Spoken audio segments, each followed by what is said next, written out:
we're looking at planning your coaching session, and the majority of the session we look at gearing it towards why we plan and planning with our underage teams, and that it can apply to all teams that you're working with, and why it's important that we as coaches need to have a plan in mind when we're working with our group. If you think of your team that you've been working with for the last year, 2 years, 3 years, and going to work with this year, the amount of time that you have on the pitch, they're physically in front of you. If you think of the percentage of time that you have with them, it is probably quite small. It probably is an hour and a half, maybe 2 hours max if you're actually working with a group. You might be lucky if you're working with an older team from minor up, you might get 3 hours with them, 3.5 hours. So the time that you get with your players is vital that you use that time well. And I'll say that several times during the presentation, because I think it's very, very important that the sessions that you plan, that are planned, they're well delivered, and you're guaranteeing a return for the players to come back the next time. And the session that you plan with your under sixes and the session that you plan with your seniors, the planning process will be the same, and there'll be different elements of engagement. Obviously, the thing is that if you want those guys and those boys and girls coming back again the next session because you as the coach are highly organised, you're doing the activities for a specific reason with your team. Each one of you know your team better than I know them. So it is quite important that you decide to run the actual session that suits your team. So to start tonight, we're going to try, there are 3 questions I'm going to ask here. So do we plan each session before we get to the pitch? Do we consult our fellow assistants, or then do we arrive and then just decide? So in the side or in the chat box, so the chat box is at the top of the screen. There's a kind of a speech bubble with 2 or 3 lines.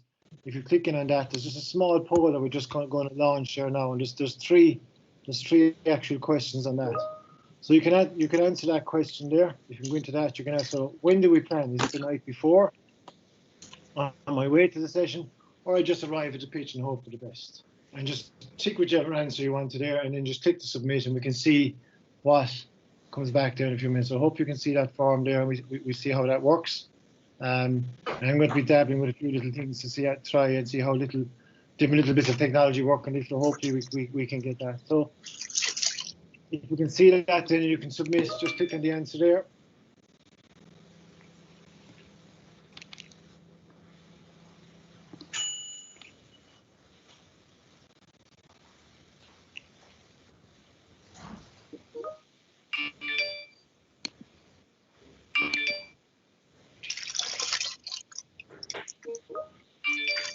Okay, good few results coming in there.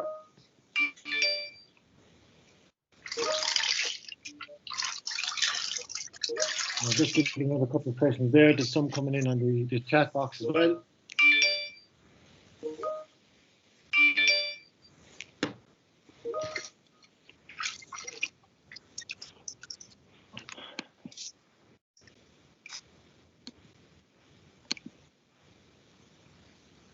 So in the chat box there, you should be able to see the results as they come in there. So the majority, which is good to see, plan the session the night before. Some of us plan it on the way. That could be in the car, and then there's a very small percentage just arrive on the pitch and hope for the best. And that's brilliant to see that, because the night, and look, we probably will get to a stage when some nights we do just arrive at the pitch and hope what happens, because of different things that might happen during the day.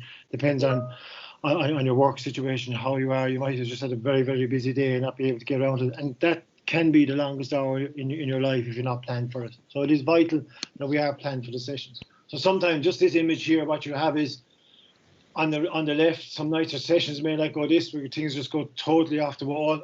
Are you highly organised, highly structured, like the one on the right of the screen to look at, or do you sometimes sit in the middle? Some nights you've good nights, other nights you're highly well organised, and then sometimes just things seem to go all over the place. In this picture here on our left, as we're looking at the screen, the kids look like they're having fun anyway, but the poor coach, I say, can't wait for the session to actually end. Over here on the extreme right, we're quite highly well organised. We've every activity laid out, and we want the session to flow where the players move from one part of the activity into the next. So why do we plan?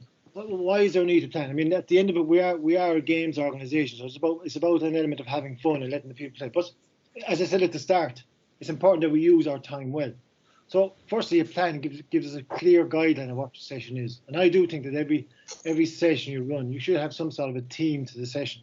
Now, the team for an under-6 coach might be tonight we're going to teach them how to dribble or pick up the ball in football. A simple activity. With your adult team, you might be something working on. Tonight we're going to work on our defensive setup. So you have a team to the session, and then your session, you build your activities around that team, whatever it actually is. So I do think that's quite important that you have a team, and it gives you an idea to what you want to do. Later on in the presentation, we'll see other activities that can help us to plan our session. So sometimes your session might be planned on a previous session, on a previous game, on something that you've noticed in a game or a session that you're not doing as well as you would like. So you plan that into your next session. So the other reason we plan, it helps us to organise my session. So I'm organised. I know what equipment I need. I know what help I need. What help I need. It also knows what if I need extra coaches around. Do I need big, small goals? And even a simple thing, is there a game on in the pitch that I wasn't aware of, and next minute I'm in a different part of the field. So just make sure we organise our sessions from that point of view. It keeps us in the right direction. So keeps us focused on where we want to go with the actual session.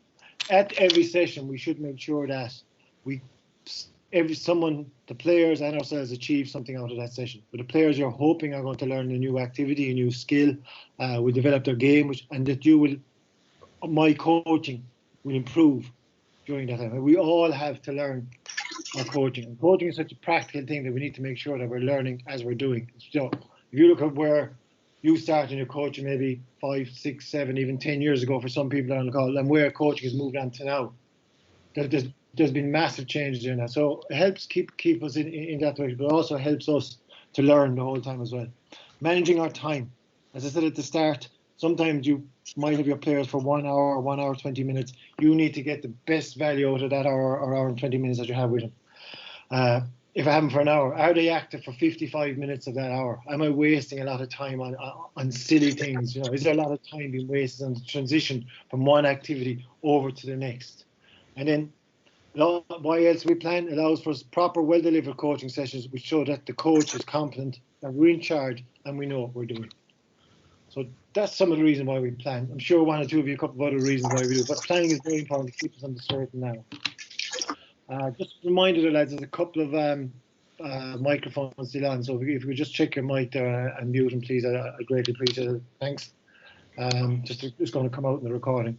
So just this slide here just shows up what some of the areas that we can get cut where we can lose time on. Our main activities that we do are around at the outset: warm up, skills, doing drills, playing games, the cool down at the end. What can happen is sometimes we can lose a lot of time in here around the middle. At the start of the session, particularly with the younger teams, tying helmets. A young player's hurley goes missing. They can't find a hurley. Tying laces, trying to get bibs on people, looking for water bottles, the water breaks. How much time do you allow on a water break?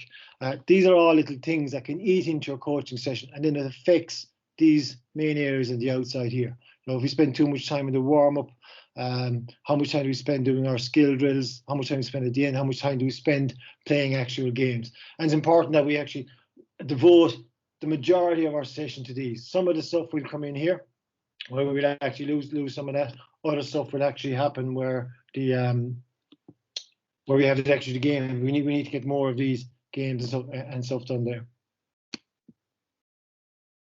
So what do we plan? Again, looking at, I've already mentioned about that we need to identify a team for the session and identify the skills that we need to develop. So what are we working on tonight? What skills are we going to work on in our session? The majority of the coaching that we do in our sessions there's always going to be 2 skills involved in any activity that you do. If you're doing a kicking drill in football, you're kicking the ball to a partner or another player, they're going to have to catch it. So there's 2 skills involved there. If we're striking the ball on the ground or hand over to another player, they're going to deal with the ball. Whether they catch it, control it in the hurley, drop it, but there's 2 skills involved the whole time. So identify the actual skills we're working on. So decide on how long our session is. So again, remembering that children will learn quicker if they undertake short, intensive, progressive sessions rather than one long session per week. And that just doesn't apply to children either. That applies to all teams. So if you think yourself when you're doing an activity, even tonight's session, like we hope to have this done within the hour. If this goes on any longer than that, then people will start switching off. And that's what can happen with our coaching sessions as well. So make sure, just because you might only see them once a week, or we do a good 2-hour session now and we leave it at that. How valuable is once you go beyond the hour and 15 minutes, how valuable is what you're doing there with the group you're working with? So map out your training area to suit your chosen activities. Again, so where are you doing? How much of the pitch do you need? Are you sharing the pitch with other teams on the night? If so, how much is there need? Is something after coming in on top of you and expect to shove down to the second pitch, or even you put in behind the goals? But just mapping out your training area, and if you can have your at least 1 or 2 activities set up first before.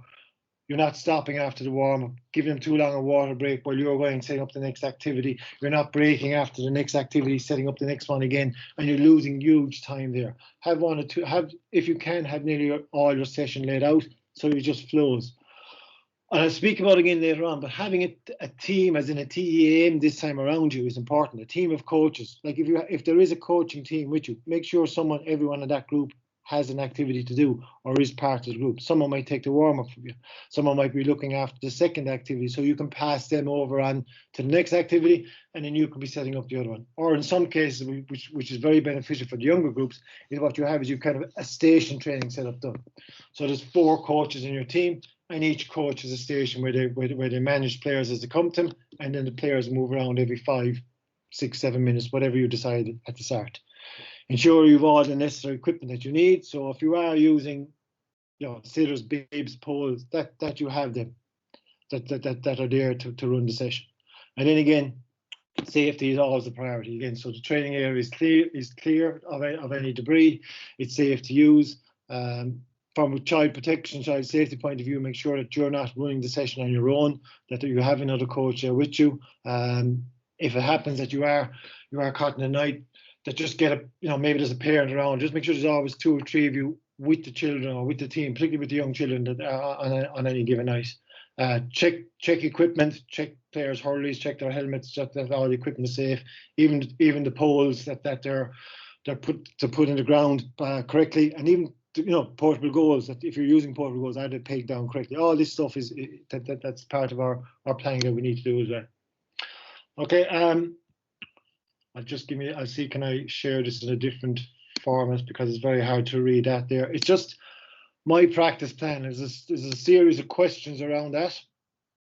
This might come up a little bit clearer here on the screen. I think you can see that a little bit clearer. It's just going around what are the logistics of my practice. Again, we've kind of discussed these. So facilities available. Look, I will send this out as a separate attachment when I'm sending out the information. So will my facilities available? Who are my athletes? So the number of athletes in attendance, the name, the age, the maturity of them, skills and their abilities. And again, activities that suit your group. So you may have to adapt the activities to suit your group. You know what your group needs. You know what your group areas that they need to improve on, and you're working that the whole time. Again, the safety risks and how should I prepare for them. So the nature of the activities, the weather, the playing surface, and even down to human error. If an activity doesn't work, so what? It's not the end of the world, but just mark it and go back to then in a couple of weeks when you think the players are ready to deal with it. What am I trying to accomplish with my practice? So what athletes need to improve, the purpose of the practice, the team's goals and our objectives. My own goals as a coaching staff. So where do we want our players to be in a month's time, in 6 months' time, in a year's time? Okay, at the time of the session, and then you're linking it to previous practice and competitions. What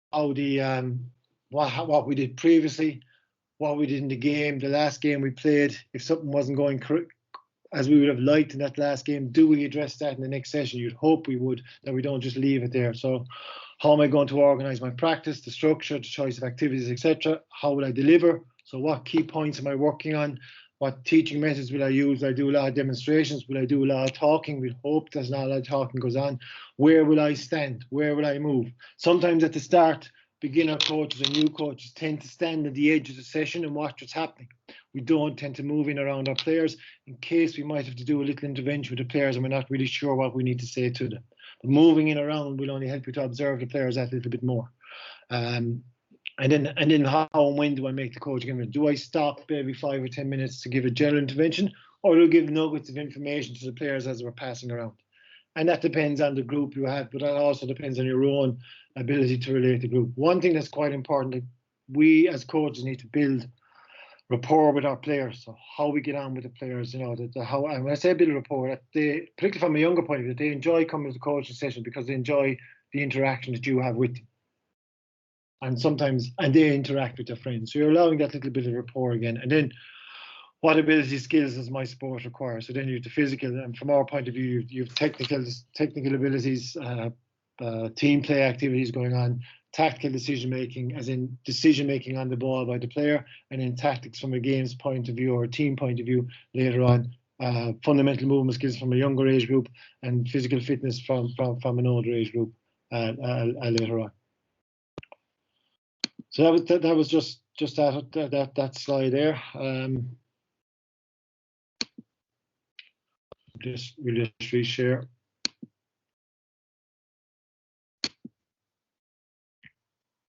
Apologies, this is.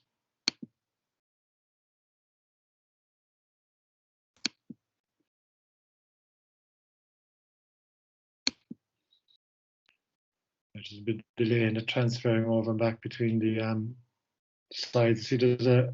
We're waiting for that. See, there's a hand up there. Tommy, had you a question there? Tommy, had you a hand up?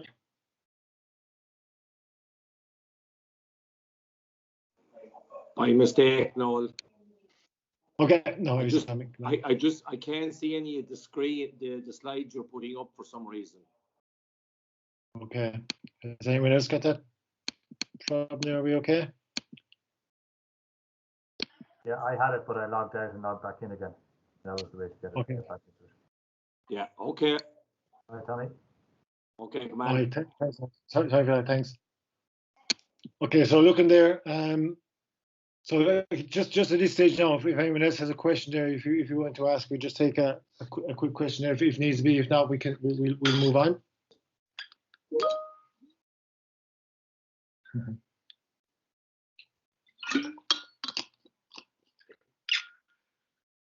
Okay.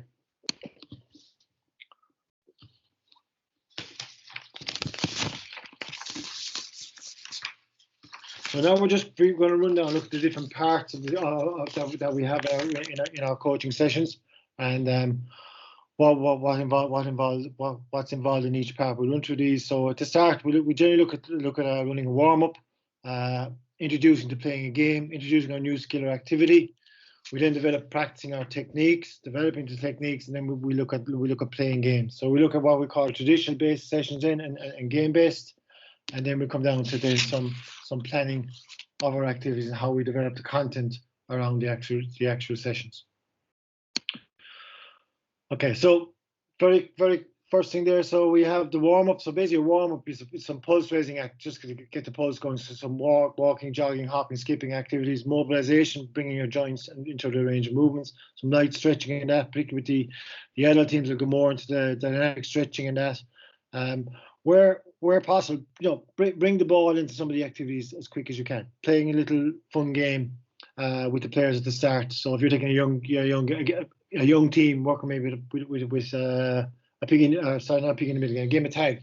If you take an under 8s team and you play the game of tag, so they all have a bib inside their pocket. 6 or 7 players don't have a bib, and the idea is to chase and try and pull the bib off the player. But what you're doing there is is a game of tag. So the player, when they pull the bib off, they put the bib on. The player without the bib then becomes the tagger. The kids see it as a game of tag. I see it as a game working on their ability to move, their agility, coordinate, and movement ability. Because in a game situation, they're not going to run around in a straight line around the cone and back. They're going to run in different directions. There's going to be a person coming at them that they've got to try and avoid. So that creates a certain amount of agility work that they will meet in a game. I'm running to try and catch a player's bib. He senses I'm behind him. He throws a step, hopefully, steps off his right or his left, and that maybe throws me from tagging the bib. It's an activity later on that maybe when a player is running with the ball trying to get a strike, while another player is trying to get a hook in on him, he takes that step to lose the player. So you're subconsciously starting to develop that in the players by doing those warm-ups, those kind of chaotic type warm-ups, where there's a lot of unstructured running. The game is tagged, the player sees tag, I see the reason why I'm playing the game is to work on their agility. And that's just another sample there. You can also just play a mini match them at the start, so play a different game. So you might play a game I would often play the group aside would be a 4-goal game. So I put 4 goals in the corner, maybe split the group into maybe 3 or 4 aside. A team has 2 goals to defend, the team has 2 goals to score in. The game goes on. The ball stays in play the whole time. They can score from either side of the goals. I can show that again later on in a session that I have there, that sample session. But again, it's kind of a match situation that you set up to. It's nice as a warm up to use for older groups. They kind of see, oh, there's a game going on here straight away, and it allows you a chance to watch what's going on. What I do find with younger players, so I'm talking about 6, 7, 8-year-olds, is that allow a little bit, an element of what I call free play or experimental stuff before you start your session. So as the players arrive, if you need them to wear a bib, maybe have the bibs on the ground and start putting them on. And have the equipment maybe laid out. So have 3 or 4, not 3 or 4, have loads of sliours out there. Let them pick out the sliours, let them poke the ball around, let them run around the activities you've done. I remember one night outside in Bayonto, I'd set up a ladders and a hurdle relay, all delighted how well it was set up. And next to the kids started coming in, they start running through them and they were knocking stuff over. And I said, you know what, it's fine. They were having more fun knocking over the hurdles and crawling under them than they were probably going to have for the during the session. And they got enjoy that. But what it does is it allows them to that element of fun at the start. Just you're allowing that element of fun with them, and we don't have to be so rigid at the start. Let them allow the element of free play. You might have to put a rule or 2 in that you don't have some poor young player inside in goals and everyone taking shots at them at the same time. But just that again, you need to observe that from a coaching point of view and an organizational point of view. So then playing a game. So how long? Just a quick question here about spending warm up for kids and adults. Look, with kids maybe 10 to 15 minutes max. Not being smart with this answer, but it might depend on the weather. If it's a very cold evening or morning, you might spend a little bit longer making sure that they're warm before you start the exercise. So you imagine doing a football or even the hurling with an under-8 team and their hands are quite cold. They're going catching a football after that, or even doing the catching in your coaching session. Just make sure that they're warmed up from that. And it's probably a bit. You might do again 15, maybe 20 minutes again, depending on the time of the year, what phase they're in. The only thing is, and this is just a personal view, I'd avoid long, laborious warm-ups because they can eat into the session, but also players might get into the habit when you're going to your match day of doing kind of a lethargic warm-up. If the warm-up is nice and sharp, the muscles are stretched, the dynamic stretching is done, and they're ready to go. That I wouldn't use an awful lot of time on it. Pick 2 or 3 warm-ups you're comfortable with, get them to do it. So I think that would be important from that point of view. Hope that answers that. So at the beginning of the session, children want to play a game. The big question: when are we playing a match? When are we playing a match? Can we play a match now? Oh, I want to play a match. So play a small game at the start. Maybe it helps. You come in some night. You take a group of young players that it's been a bad week weather-wise, that they've been in school, they haven't got out much. They might come in. It might be the first outing to get of the night out in fresh air. Play a little game at the start. Now it doesn't have to be a full game. It can be 3 versus 3. It can be a 3 goals in game. You're just getting them into the session. So you see they're modified or fun game. Playing game this time will allow you to observe what's going on with the players. So take note of any deficiencies that may exist. And then if you've not planned on coaching what you're observing in the session, you can bring them into your following session. So if I'm doing a session if the team of my session was working on picking up the ball or winning the ball on the ground, I might start a little game at the start just to see what the player's ability is at it. And then after a few minutes, I'll stop the game and say, right, lads, we're going to work on some lifting activities here now. And I might set up a basic lifting one first, and then I might reduce into a smaller size where it's a 2v1 situation. But the person lifting the ball is being challenged by a 3v1 situation. There's 3 players passing the ball along the ground, just working on the lifting, while the 4th player is providing a bit of opposition. So, but while I was observing the game, I felt that the lifting wasn't correct, wasn't as going as well as I'd like it to be. Now I'm going to go back into the game again, and this time I'll probably award points for correct lifting. So a person lifts the ball correctly in one go, it's a point for his team. Game continues, another point for their team. So at the end, so you're working on that, where they actually, the skill you've practiced, you're applying it now into the game, and the players see why we're actually playing the game first. Again, when we're introducing our new skill, or skill we're taught in the other section, like this applies up the line, the whole way up the line. Like the demonstration that you do is important. How you, again, it's part of the how to coach skills, how we demonstrate an activity. I'm working with a group of under 8s, and I'm going to work on striking the ball from the hand. I've got to demonstrate that to them, break down the technique and the skill and demonstrate that to them. So break it down bit by bit. This is how we're going to work on it, and then show them what it is like, and then use a player's name, and watch how I'm going to be parochial.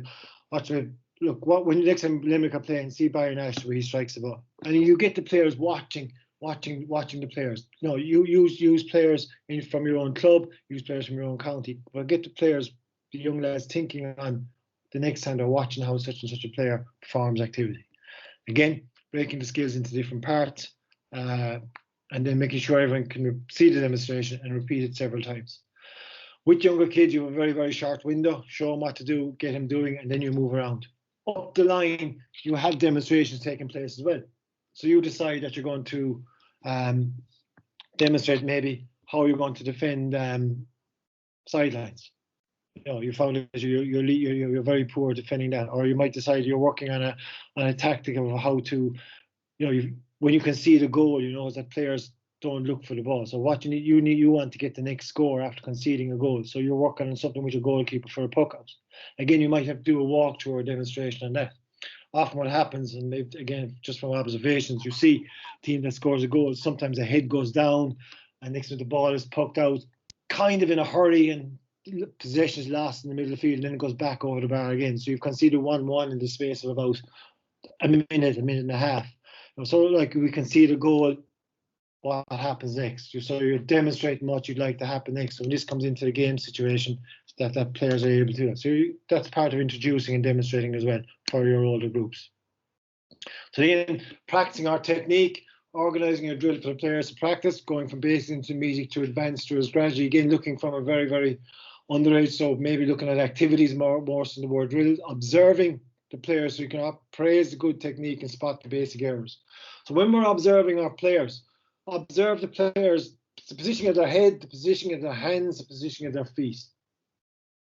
So if there's an indiscrepancy, and I'd rather use the word indiscrepancy than saying if a player is doing it wrong, if there's an indiscrepancy in the skill, it's probably going to come out of one of those 3 areas. Throwing the hurley from a hurling point of view, so if you go back to our lifting technique we're talking about earlier on, maybe the toe of the hurley is turned the incorrect way. So that's another area that I'll observe. So we go back to the lifting, the player is not able to lift the ball, maybe their hands are positioned too far up the hurley. I'd be hoping that their catching hand is positioned much down near or closer to the boss. So I'm observing that and then helping that child or that player to correct that basic error. So then again, going back to what I mentioned at the start, walking around the area rather than standing in the same position. The last thing I want is to be shouting something across to a player if they can't do it. Move around, give a small little bit of nugget of information. What it does is it shows the players that you're interested in them. You're getting around them, you're having a word there. Oh, the coach is interested in what I'm doing. Rather than standing observing from afar, and maybe they interpret it as being not interested in what the player is doing. So then again, coaching the players who need the correction. If you find a number of players making the same errors, again, re-demonstrate it. Be sure to be positive and supportive. Emphasize what to do rather than what not to do. Sometimes coaches, we have a habit, we set off an activity, we get the players do it, and it's not going well. Next time we stop and say, Genius, come on, will you do it right? Will you do it right? Maybe we haven't shown them what we mean by do it right. Maybe we focus on, now, I don't want you to do this. And I don't want you to turn the toe of the hurley that way. And I don't want you to, it's like the sign that's almost in every clubhouse around the country, no ball, the ball playing area in this area, please. So where do they play the ball? Exactly in that area. So when we kind of, sometimes when you give out the negative message, they work on that. So then we're going to emphasize on that, what should be done as opposed to what I don't want you to do that. So you're emphasizing that. if a player is not doing an activity, use the questioning. So what's happening here? What are you doing here? Why are you doing it this way? So you're asking the player to see, can they relay back the information? Maybe they haven't picked up what you've asked them. So by asking them that question, and the first time you ask that, you start asking the players questions, they will look at you blankly. They say, what's he doing asking me questions? He's supposed to be the coach. But if you want to get the feedback from the players, throw out a little question like that. So a player makes a small little error in the game. What happened there? Oh, he should have passed it, or I'm not very good at hitting the ball off my weak side, so I turned on to my good side. And then you say, well, I should look, I got blocked down. So now they've recognised their little indiscrepancy, and now you're on their side. So, okay, we need to work on your other side on that. And you can give them little activities to be practicing at home. Maybe give them a couple of minutes before each session to see how they're getting on their weaker side. Maybe allocate another coach that will give them a hand to work on their weaker side. Or maybe it gives you a chance to review your session. You kind of go, gee, maybe I'm not putting enough emphasis on the players to work on their other side. And then shouting and criticising won't achieve anything. Everyone likes to get a bit of positive feedback. We also like to get some bit of constructive feedback where we can improve. So again, developing our technique. So you progress to develop technique using fun games and modified games. And then this will challenge the players to use the technique as a skill, incorporating tactical prowess and possibly leading into team play. So at the start, the different components. When we look at the game, coaching the game in GA, we've got what we call 3 T's and 3 P's. So those of you that would have come across the Ward 1 courses would have seen that before. So we talk about 3 T's, we talk about technical, tactical, and team play. So the technical skill is the game. So the striking from the hand, the catching, the kicking, the pick up, the tackling, all the technical skills of the game. The tactical prowess, what we mean here by tactical prowess is actually the player's ability to make the decisions on and off the ball. So when I get the ball, what do I do next? If I do a load of technique work, I'd be very, very technically very, very good player. But my ability to make the correct decision at the correct time will be poor unless I do some tactical activities with them. So tactical aware. So that's why I'm saying the example of the piggy in the middle game. 2 players striking the ball over back between 2, they can work off both sides. But in a game, when a player goes to tackle them, they're not able to perform it under pressure or in a game type situation. But the piggy in the middle game, that's 2 versus 1. I pass my partner, I'm passing it to David, and Paul is the piggy in the middle. But now there's decisions going on there. Do I try and play it over Paul's head? Does he come to tackle me? Does David move off the shoulder to get a pass? So you're creating a little bit of tactical prowess there for the players. And you're also, when you add more players to that, you're working on their team play as well. So you're trying to build all that stuff into your session. And it sounds like an awful lot, but it's important that you look at putting those aspects into the session so the players will improve all the time. Playing the game. Players love playing the game, whether they're 6 or whatever other 6 they are, 46 or 56 still playing. They want to play a game. There are a few there before the lockdown. This time 12 months ago into this stage, some clubs are running these in some areas around the country, in some areas of the county here. We're running these social hurling events for players that weren't kind of playing anymore but wants to play. It was kind of so, and they were enjoyable because people got out and they played. They got a chance to play the game. And it's very, very same for kids and players. They want to play the game. So make sure you set aside enough time in your session to play the game. It can be at the end of this. Traditionally, it's always at the end of the session. Traditionally, we've often used the game as the reward for the actual player. You've been very, very good tonight, lads, and we'll play a game. We will also put the game at the end of the session because it's kind of a positive end to your coaching session. A child or a player may have had a difficulty with the drill, but they go out, but they go out after and they've played a little game, they got on the ball. So they go back to the parents and say, oh, we did good in the game, I saved 3 goals, or I scored a goal, or the coach told me I had a good game. So set aside some time to play a game with you. So again, using a modified game that allows the players to apply what they've learned during the session. So go back to our jab lift or our lifting activity there. In the game, it might allow for a time to practice that actual skill. So if in this game, if you lift the ball correctly, I'm awarding 1 point to your team. You might have a condition in the game later on with a different group, and you score off a player's opposite side, you're going to award double. So I'm running through one, I'm going to go and force onto my opposite side. I'm going to take the shot. If it goes over the bar, it's 2 points to my team. You're encouraging the player to perform the skill rather than kind of forcing, rather than saying, no, you have to take the shot on your weaker side. So you're allowing that chance. I know there's an extra reward for me getting me to hit the ball off my weaker side or kick it off my weaker foot to put it over. And then finally, everyone is playing in the game. They're all playing all the time.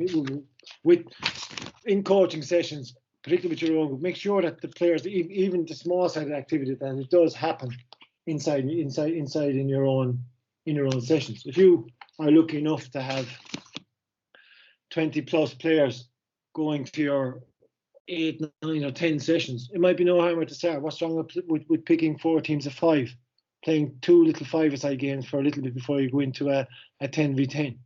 Getting the players on the ball, because when you go into the bigger game, what will happen is some players won't get on the ball, and you don't want that happening at your coaching session. So allow them, make sure they get the opportunity to get on the ball. And one thing then, look at the effort that the players put in. So judge them on the effort that they've put in. Some players will be very, very proficient at the skill. Other players, they put in a huge amount of time into their effort. So praise the effort as well. So if the player isn't actually get performance, just praise the effort, appreciate the effort that is put into performing the activity.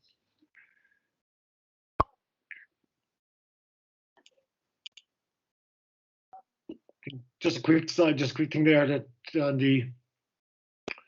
So traditionally we'd have done warm-up drills, isolated skill practice, and then the game session at the end. What you'll see now is happening is that you're looking at warm-ups, you're playing some element of a game, maybe in the warm-up or as part of the warm-up. The game that you play here could be a revision of an activity you did the previous week. Then you're looking at another game starts. You might be playing mini games, might be creating overload games. So what I mean by overload games is that you're playing your 5 versus 2 or your 3 versus 1 to work on a specific aspect of the game. If you're looking with older groups for flexible practice to skills in isolation, so you might do some work outside of that from what's going on in the game. Back into small sided games and then return to your initial game and have some discussion at the end. But let's come back to the overload games there. With older groups, you might be looking to get your forwards creating scoring chances or getting your forwards on the ball more. You might say, Joe, we'll play a little bit of backs and forwards, and we'll give the forward, tell the forwards, you have 10 chances now to score. And after the 10 balls go into the forwards, the scoring is they score twice, whether it's 1-1, 2 goals, 2 points, they score twice. Well, often, so we haven't, and then you're getting frustrated, but we haven't allowed the situation where the forwards learn how to create overlaps or how to create space to make scores. So set up an overload whereby you might have five forwards versus 3 defenders. I want the forwards to understand how to create the space to get that. I'm not overly more concerned with the defenders at the moment because I need to get my forwards understanding how to get scoring chances. You could also play a game whereby you might have a 5v5 scenario, or even, but there's 2 players. There's 2 players in a different color bib. So you might have red versus blues, and you have 2 players in a yellow bib. The players in the yellow bib are always with the team in possession. So they're providing an overlap or an extra overload for the players in possession to use those players. So even though that's kind of a full game scenario type of view, but it's getting them into the habit of looking for that overlap or looking for to create that opportunity to create those scoring chances. You could do that in a game scenario. Again, it's a game routine whereby you have 3 defenders facing 5 forwards. Let the forwards start with the ball. Let them work it into an area to get the score. So when we're doing some of the game scenarios, you probably have to sacrifice some other part. You start the forward with the ball rather than kind of hitting it in between himself and the back. If the back wins and clears out the field, I want the forward on the ball to get the ball to excuse the pun, but to get the ball rolling so they can actually work how they're going to create that scoring chance. And they then can actually see how this is working. Stop, have a little chat with them after how it's actually working. They can physically see then what's happening with us. That's what we're talking about when we're talking about from the games-based coaching that we're looking at there. One thing with games-based coaching is that it's not the easiest thing in the world for people to do straight away. It does take an element of time and practice with it. And game-based coaching, you're hoping that your players have a certain level of skill that they actually perform. So, like game-based coaching with your 6, 7, 8, 9, 10-year-olds is probably playing 2 versus 2. You're allowing them to play small-sided games to learn the skill in the actual game scenario. So you're playing the game, you're identifying what the skill is, you resume the game, and then it's a play coach play principle. That's just a quote there. I think it's from a book I was reading there from Coaching Children. So you're working on fixing the skill, you're identifying the skill that needs to be corrected in the setup. So players play the activity, coach knows what he's trying to achieve, but observes the players executing the same. So I know what I'm looking for in my session tonight. I've set up the scenario where I want the players to see where the activity is working well or where the discrepancy is. So then I need to intervene in an efficient manner. So posing the open question. Okay, what's happening here? How are we getting on? Is this activity working? Do you think this activity is working? You might separate out your teams. Going back to the scoring scenario, you've given the forwards or one team. You want one team to create 6 scoring chances. They haven't created. So maybe ask the question why, and next week they will have the answer. You have the answer in your own head because you can observe that there's way too much bunching. They've gathered in around the goals in anxiety to try and get that score because there's only 2 balls left to play and they've no score back. So they panic, but they move in towards the goals, thinking that the closer I move into the goals, the better chance I have of getting a play or getting the score, and then go back then into play again. You might have to actually go and do a shooting activity to get their eye in the goal as well, and then bring it back into the game again. So then players' activity, but this time the coach is focused on the execution and provides key feedback during the activity when required. And feedback is very, very important. That you're giving the right feedback at the right time to the players. It's not general. It's not, oh, well done, oh, that was good. Give the feedback on what you actually saw happen, not what you'd like to have seen happen, or not what you hoped you've seen happen. So a player performs activity. No, Genie, John, that was a great catch. It was an excellent catch with it. Rather than going, well done, John. John's not sure what the well done is for. But when you focus on what the player has actually done, that was a great tackle. Oh, you nearly got him on the hook there. Or a player makes a run. A player makes a run off the shoulder for another player to give him the pass. The player in possession didn't see him, okay? But you saw the player make the run. Now you want that player to make the run again. So you need to give that player a little bit, hey, come here. That was a super run there. I know you weren't seen, but you need to make that, keep making those runs. He will see you. You'll go over to the player there who didn't spot you and say, listen, next time, Joe, Gavin is making those runs. If you're under trouble, throw the ball out to him. He's running off your shoulder there. You haven't seen him yet. But if I didn't give the feedback, what happens is Gavin's going to stop making that run because no one has acknowledged, no one has rewarded his effort. No one is acknowledging that because I haven't seen him and given him. He's not getting the ball off the player in possession, so he obviously hasn't seen him. But by giving those 2 little bits of feedback to those 2 players, maybe the next run or 2, the player in possession will give Gavin that ball, and next minute he'll do what he does with it, hopefully score. But you're giving that elements of feedback to them. Okay, have we any? Just a quick break there. Have we any questions that people would like to ask? You can either put it into the chat, or if you want to do the hand raise, you can turn on your mic if he comes to you.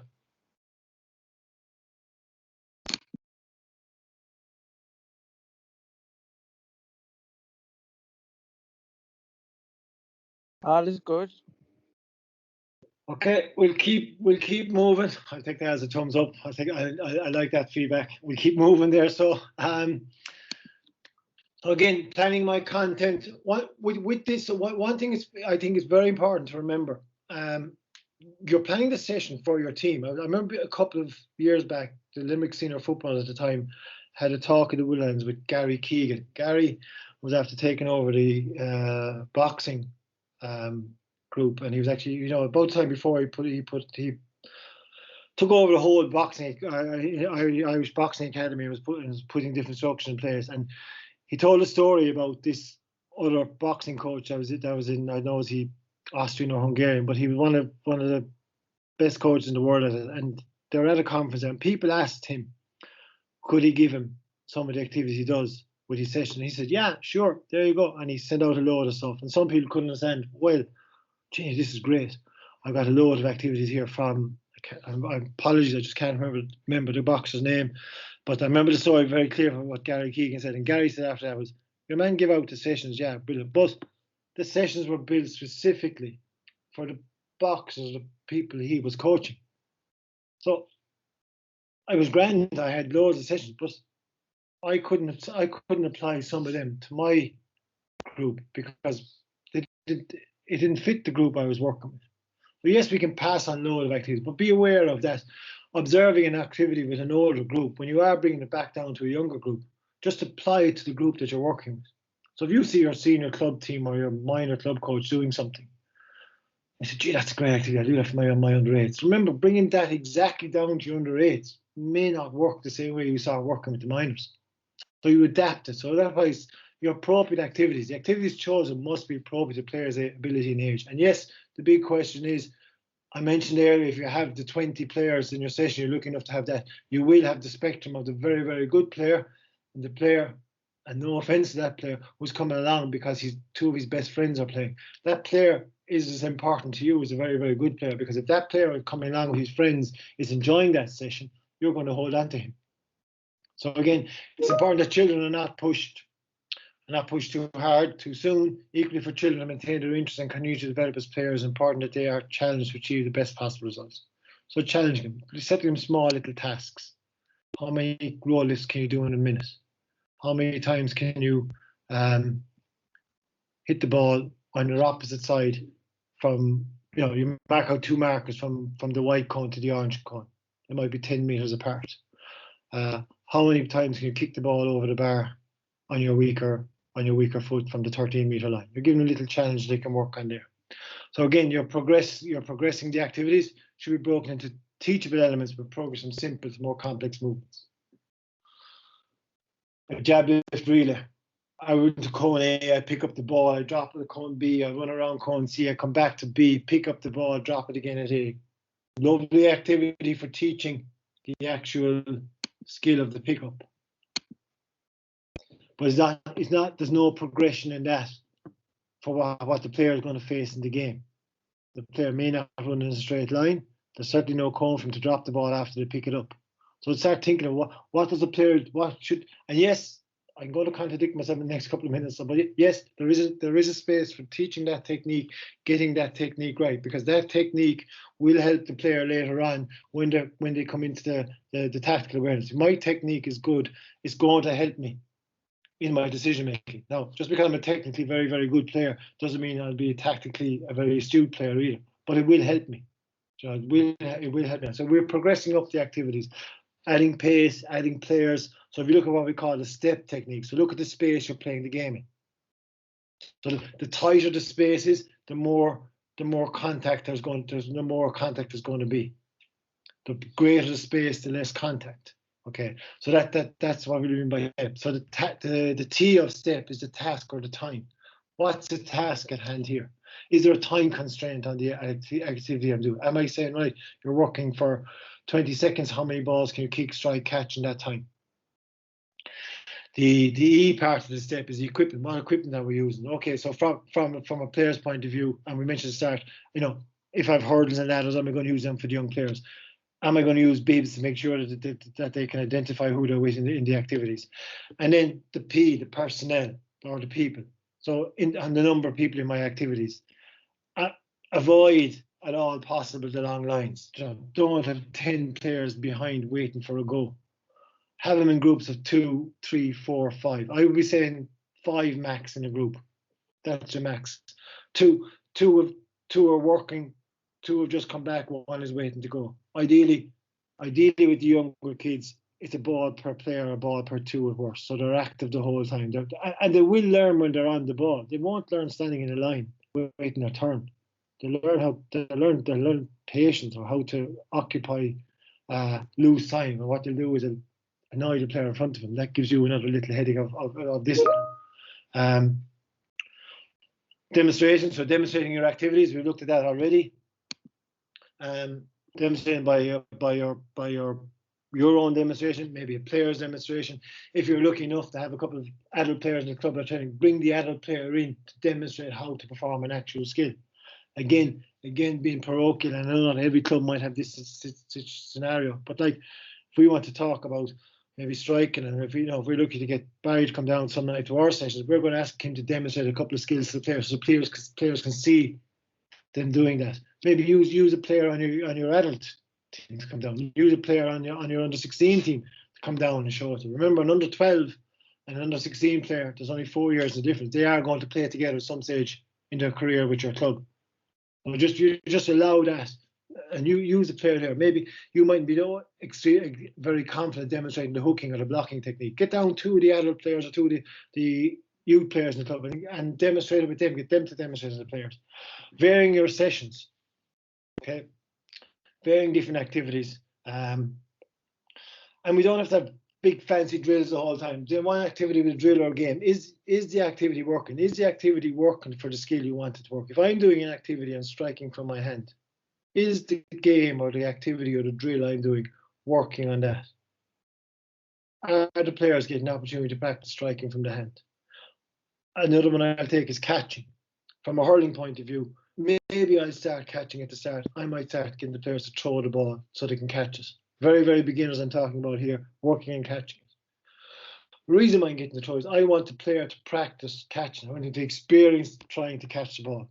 If I tell them to strike the ball to each other and their striking ability is poor, well, then I'm not going to be, if my striking ability is poor, I can't hit the ball out of my hand. How am I going to get my partner to be able to catch the ball?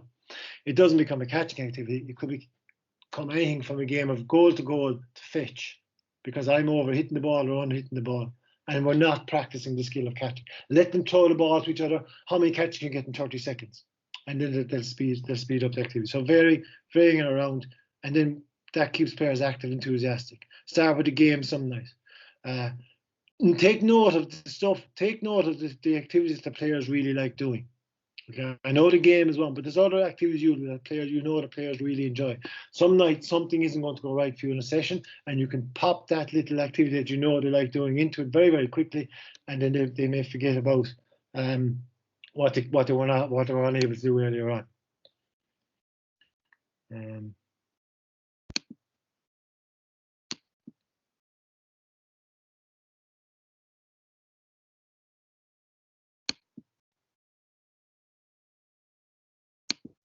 Not sure what's after happened there. We're gone blank.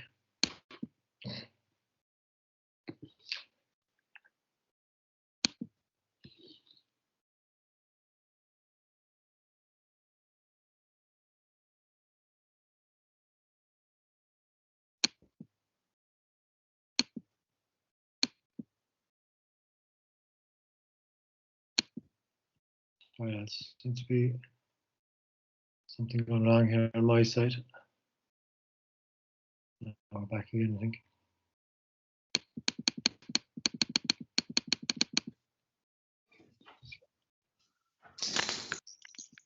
Just a question that came in there to try to take that there while I'm trying this. So breaking up players into different abilities into subgroups when running the drills or mini games. Kids with less ability might progress alongside kids of higher abilities who could get less ball, which can be demotive. Okay. Generally, what I would do, and this is just what I would often try and group players of similar abilities together to start, and then gradually move them around as they slightly improve. Your last part of your question, the last thing you want is a player in a group that they're not going to get on the ball, or they feel inferior when they go in straight away. So as a coach, you'll know who you can pair off. Sometimes the worst thing that can happen at a training session with younger players is you call out to the players to get into groups of 3 or get into groups of 4. Sometimes, and we all know it, the children can be quite cruel to each other. When I run over to a group to make a group of 4, 1 or 2 people in this kind of move me on because they don't want me inside in their group. Okay, I'm not strong enough for them, so they move me on. So try where possible to have them in their own ability to start, and as they improve, then move them up. Some weeks mix them up with the others, but then I would try and have them with their own group as much as we possibly can. Again, practicing.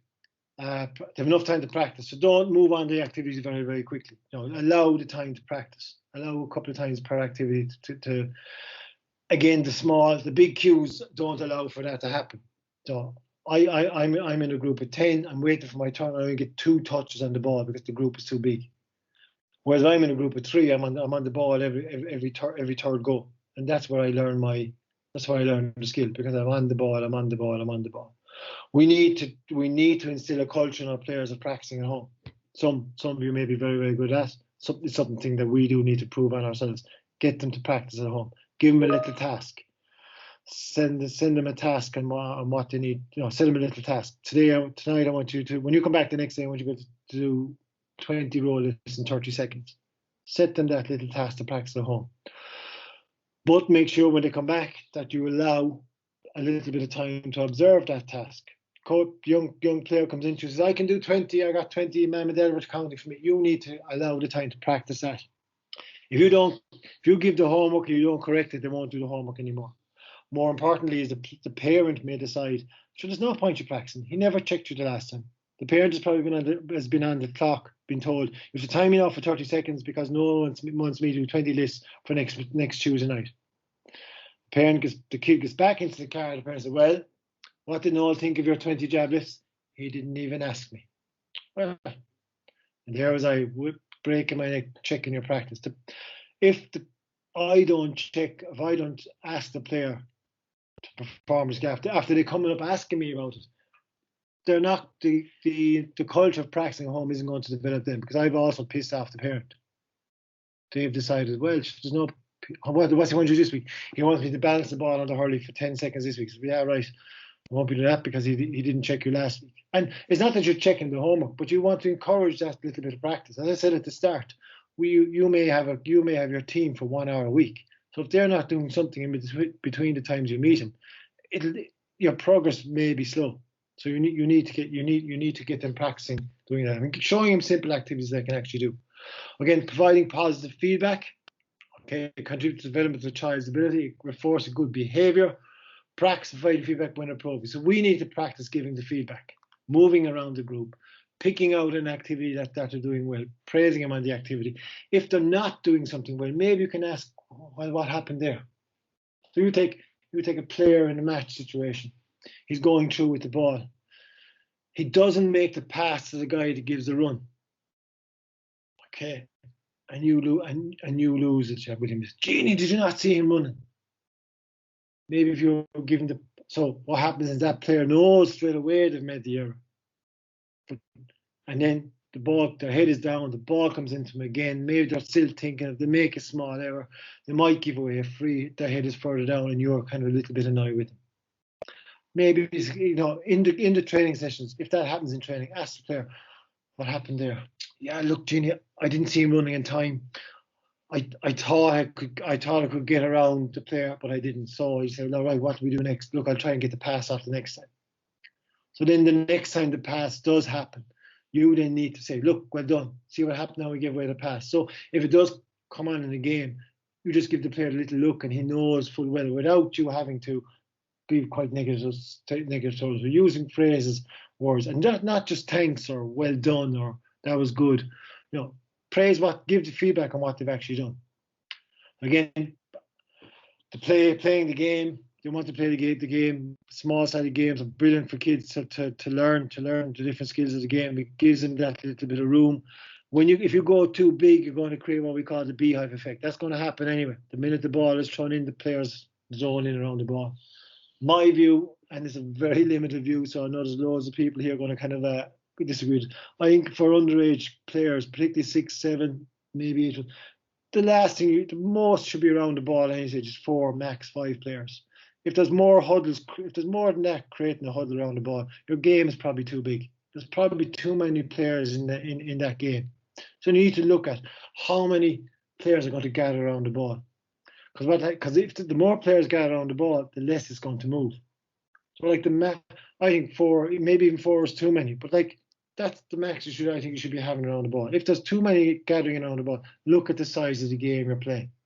Is it too many aside? If it is, make it small again. It just means putting down another set of cones or 2 other sets of poles that maybe moving players on.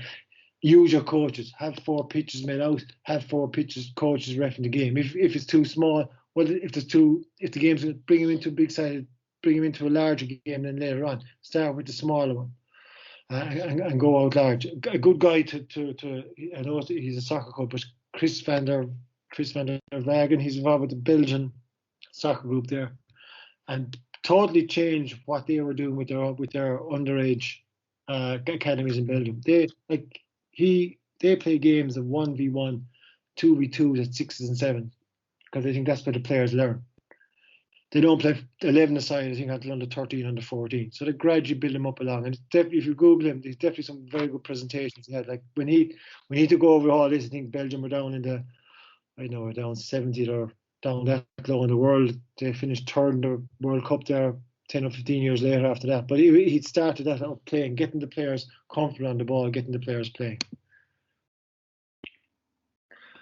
Just this thing here is the diagram on the left of the screen as you're looking at is the movements players make. Now, it's not one, it's a movement that one player makes in a game. Okay, there's obviously 2 halves involved in that. So that's the general movements that they do. So how does an activity like this relate to so when we look on the right, if we do a lot of this line work and long cues, we're not preparing them for the chaos and the activity on the right. Bearing that in mind, allow that little bit of chaos at time. Straight line activities, round the corners, backs, grand for learning technique from very, very young, but get him into doing this stuff, moving around, creating that little bit of chaos where they can actually learn from a game point of view. Okay, I'm not going to go through the breakout rooms. I don't think breakout rooms is 120 odd people are going to work, but and it's brilliant to see the amount of people on. I really appreciate the amount of people that have taken the time to come on, and we'll be done in the next five minutes with it. So before our session, what we need to plan. So content of the session, activities that to take place while we're developing, plan each section, warm-up, game, skill development, cool down, and map out our training area. What equipment we need, the role each coach has in the session. Now we have a coaching team, and if you have recruited coaches in your club to work with your team, it is important that you use those coaches. It's like the player not getting the game. If I'm not given a task or a role in the coaching team, I may decide, you know what, I can spend my hours better if I choose even if I'm not going to be used here. So station training is brilliant at the start for young players because a coach has a particular activity to work at. I'm on station 4 tonight, and station 4 is a goal-to-goal game. These are my instructions. Players are striking the ball you just go from the ground. The other players to stop it and strike the ball back. I get 6 players at a time. I coach that game to those 6 players. I watch a technique for striking the ground. I watch a technique for stopping the ball. I watch their what am I watching then? I'm watching. Yeah, maybe I get to go to work on the other side. If going back to the question that was asked earlier on about the players of different abilities, I might decide if the stronger group comes over to me, I might decide to make it 2 in a goals. I might make it into a little 2v2 game as opposed to just hitting the ball over and back to each other. But I have the freedom to do that. So that's my role in that session, is to run that actual activity. So how does session fit into my overall coaching plan? There is a plan of how I'm progressing the teams to the different sessions. Week 1, I'm doing skill A, B, and C. Week 2, I'm doing some of skill B and C, but I'm adding skill D. Week 3, I'm going to revise skills A, B, and C, and D, and then looking at our safety considerations. So if you take an older team, like this time, whenever we get back, there's going to be a certain element of pre-season work, whether it's play, whether it's getting players fit, whether it's just getting them back into hurling again, whether it's back into football again, working on the techniques of the game. There might be some very technical sessions run at the start to knock off the cobwebs of some players. As you're going into your playing season, you're working on activities that you're going to apply in the next game you play, or you're working on activities that didn't work in the previous game, and you're planning your sessions around that. I think someone has Googled in Chris van der Hagen there for us, so it's up there in the chat if you want to download that. And thanks for whoever put that in there. I'll come back to it there in a minute. It's very, very good. Appreciate that. So then during the session, just because you arrive at the field and you have a plan doesn't mean you leave it off and let them go. You must, what are the players doing? So assess the players, provide that corrective feedback, adapt and make changes as required. It's not going to go smoothly all the time. Group management, so dealing with the issues and organizing. So how many you're going to have per coaches per players, linking your stages. The warm-up links into the body session, links into the cool-down. You can use some of the warm-up activities. You could use an activity in the warm-up that they're going to do later on. So if you're doing a game later on to work on their lifting technique, you might have a little part of your warm-up might be a jab lifting or a crouch lifting activity in it. So you're emphasizing on that in the warm-up because you're going to be doing it later on. The different coaching styles I'm running during the session. Sometimes I might have to be talking during the session, telling them what to do. Are they observing what's going on?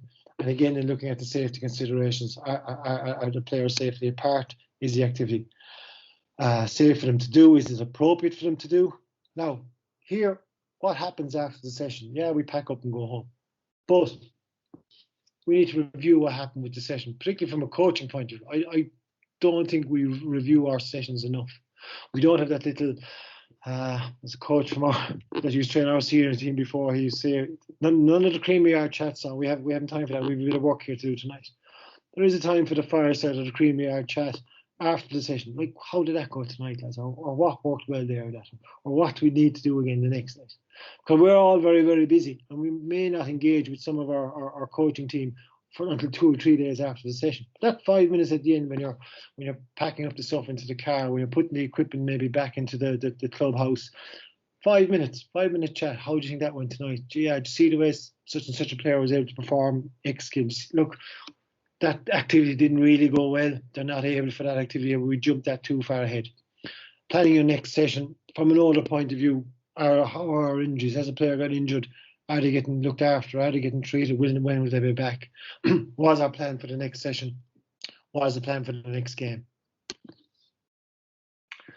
This slide here, I think, is quite useful in that it summarises how we plan some of our sessions. So playing the game, so when a game is on, the coach watches the game. So we look at the narrow one first.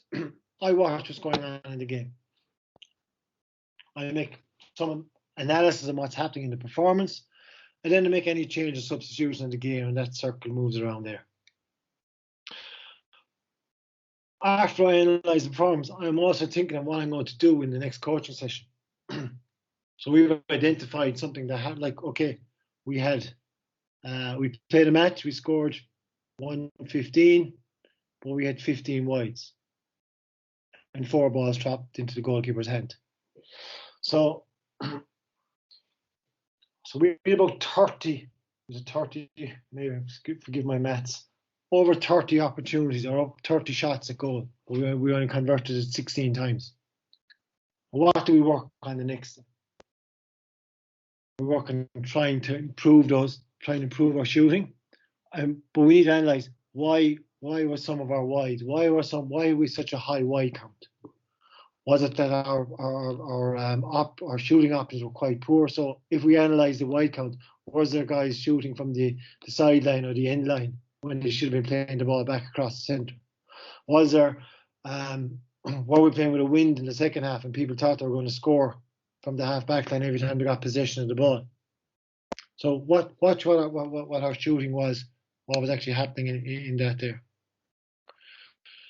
And then again, you're kind of looking at, the coaching sessions practice, and then you go back into play the game. So your next session is based on what happened in the previous game or in the previous session. So it's important that's how you plan on from that. So this plan, do, review. So we're nearly there. So from a plan, do, review, plan is outlined in this module. This involves thinking about your aims. What specifically are you going to after a particular session to ensure it meets the needs of the group a coach is coaching? Have clarity in what you want to achieve. Will give you confidence to adapt and be creative.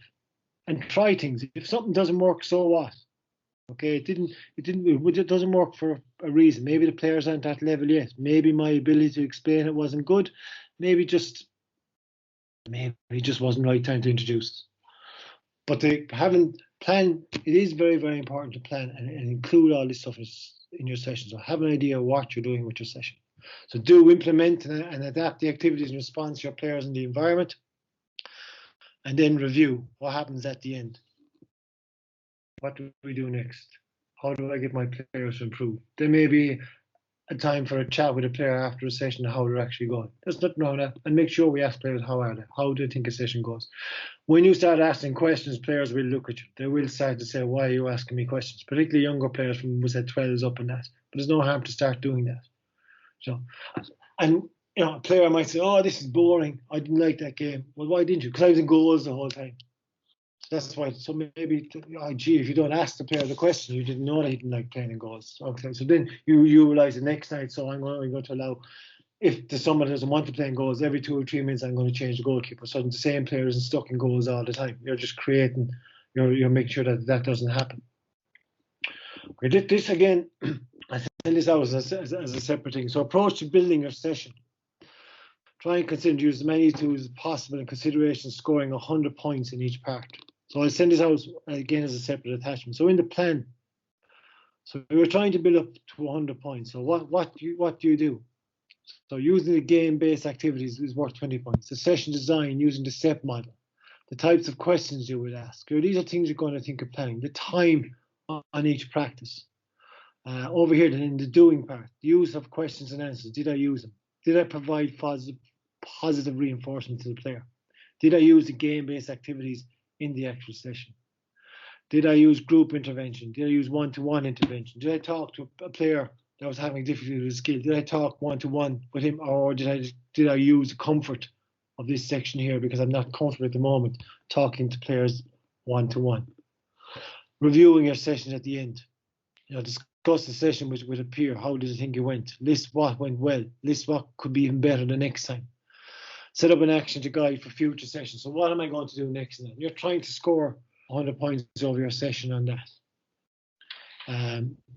And it's just to get you into the frame, the mindset of thinking of why I plan this. It's not, and thankfully at the start when we started, very, very few people. And look, happens myself in our time, something doesn't go right.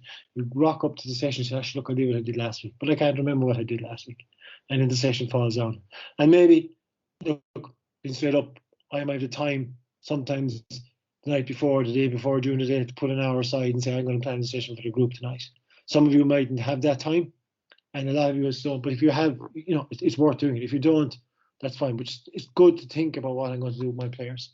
What I'm going to do with my players next. And then, so that's more or less the presentation. I have some sample session planners that I might show up there for a few seconds. I'll certainly include them in the handouts that I will send out later on. I think it's no harm to have a template, whether you use it or not. But it just sets your mind to where you want to go with to go with it. So so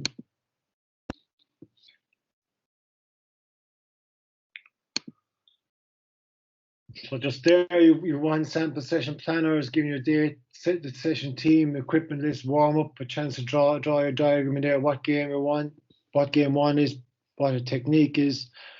Developing the skills, your second game, your cool down. So again, you've session review, 3 aspects that went well, 3 aspects of your session you need to prove on. Okay, that's one sample there.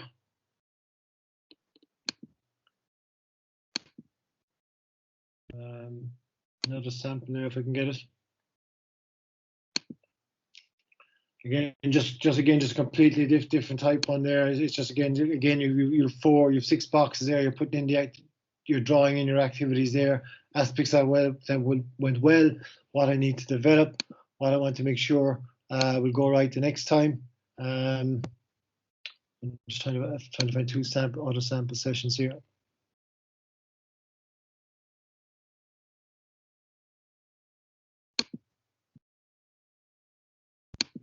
Finally, and just one that I just kind of filled in there.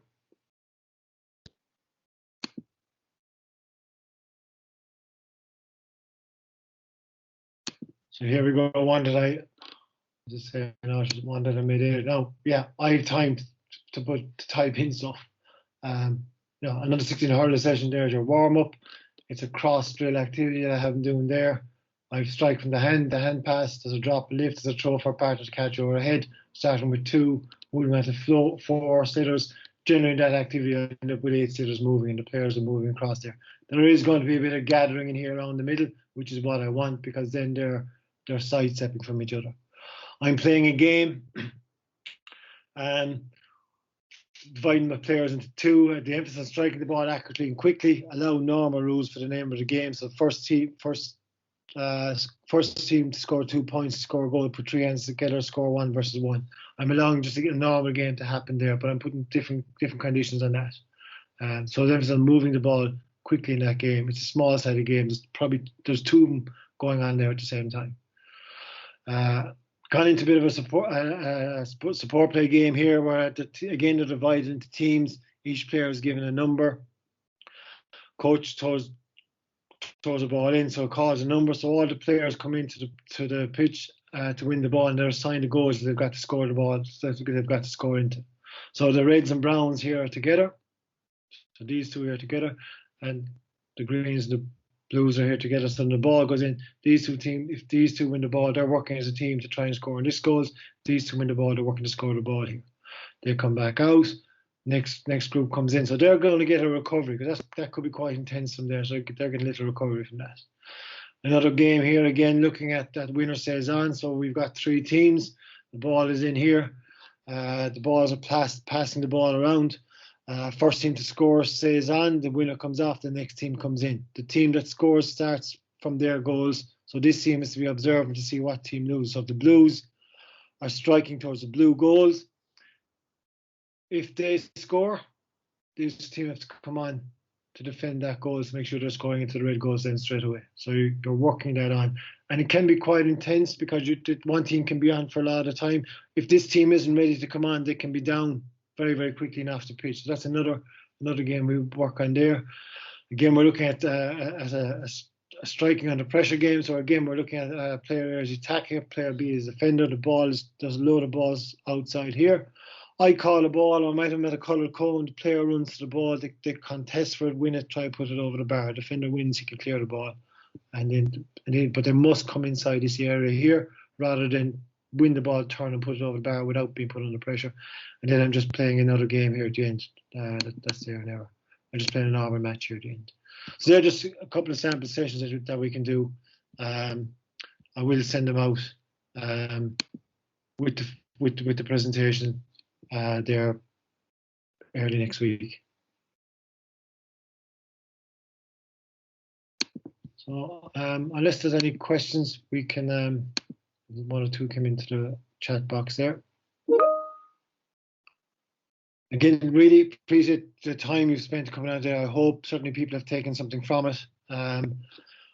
Please mind just as in the next while, I think it's important that we do that. Look, we are all anxious to get onto the pitch, and when we do, hopefully some of the stuff that you picked up tonight will be quite useful. Do